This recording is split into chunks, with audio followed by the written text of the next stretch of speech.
What if your fish was suddenly scratching itself against every rock and plant in the tank, not for fun, but as a desperate cry for help?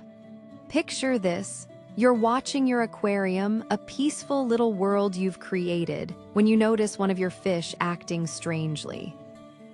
It darts toward a rock, turns sharply, and scrapes its side against the rough surface. A moment later, it does the same thing against the glass. It looks almost like a dog scratching an itch, but faster, more frantic. This behavior has a name: flashing. And if you see it, your fish isn't just being quirky, it's signaling that something is very wrong in its environment. To understand why, we need to look closer, not just at the fish, but at the hidden world it lives in. Most aquarium owners see flashing and assume it's normal. Maybe the fish is playing, or perhaps it's just rubbing off a loose scale. But in reality, flashing is one of the most common and most misunderstood signs of distress in home aquariums.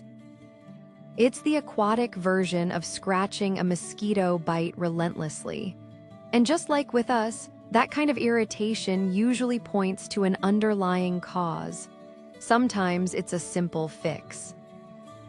Other times, it's a warning of something more serious brewing under the surface.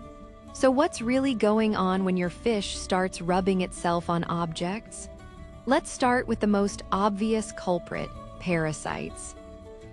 Imagine tiny, almost invisible organisms latching onto your fish's scales and skin. They burrow, they bite, they irritate. Your fish can't use fins to scratch, so it uses whatever it can find. Rocks, driftwood, the heater, anything abrasive becomes a tool to relieve that nagging, persistent itch. One of the most common parasites is Ichthyophthirius multifiliis, better known as ick or white spot disease. If you look closely, you might see tiny salt-like grains on your fish's body, but not all parasites are visible. Some, like skin flukes, are microscopic. Your fish feels them, though, constantly. And flashing is its only way to fight back. But parasites aren't the only trigger. Water quality plays a massive role, more than most people realize. Think of it this way: fish live in water like we live in air. If the air in your home was filled with dust, chemicals, or smoke, you'd start coughing. Your eyes would water. You'd feel irritation everywhere. For fish, poor water quality does the same thing. High levels of ammonia or nitrites chemically burn their gills and skin. Chlorine from tap water that wasn't treated? That's like breathing bleach. Even a sudden shift in pH can cause stress that manifests as flashing. Your fish isn't being dramatic, it's reacting to an environment that's literally toxic. Then there's the issue of stress itself. Yes, fish get stressed, and it weakens their immune systems.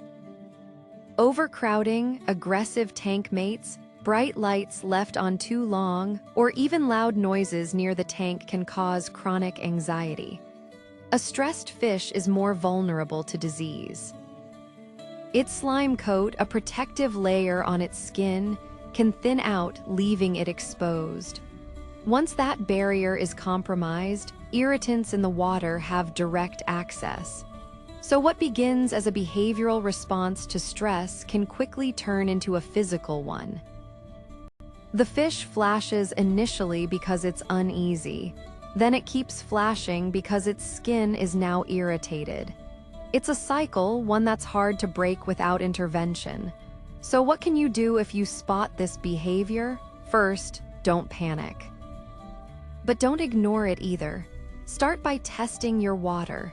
Ammonia and nitrite should always be 0. Nitrates should be low. If anything's off, begin with a partial water change, but make sure the new water is treated and temperature matched. If your water is fine, look closer at your fish. Are there visible spots, sores, or red patches? Is it clamping its fins or breathing heavily? Those are clues. For suspected parasites, an aquarium salt treatment or a quarantine tank can help. But never mix medications blindly. Some can make things worse. The goal is to treat the cause, not just the symptom. In many cases, flashing stops once the root issue is resolved, but prevention is always better than cure. Maintain consistent water changes. Don't overfeed. Leftover food decays and pollutes the water. Quarantine new fish before adding them to your main tank.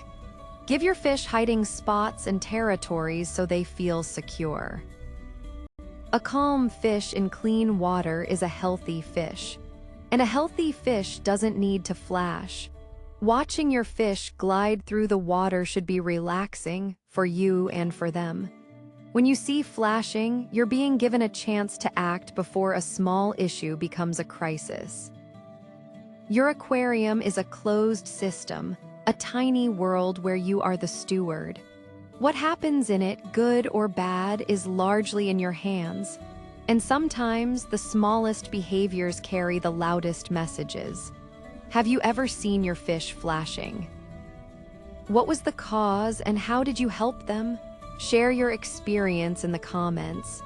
And if you want to understand more hidden signals from your pets, subscribe to Pet Mind Reader. We decode the behaviors others miss.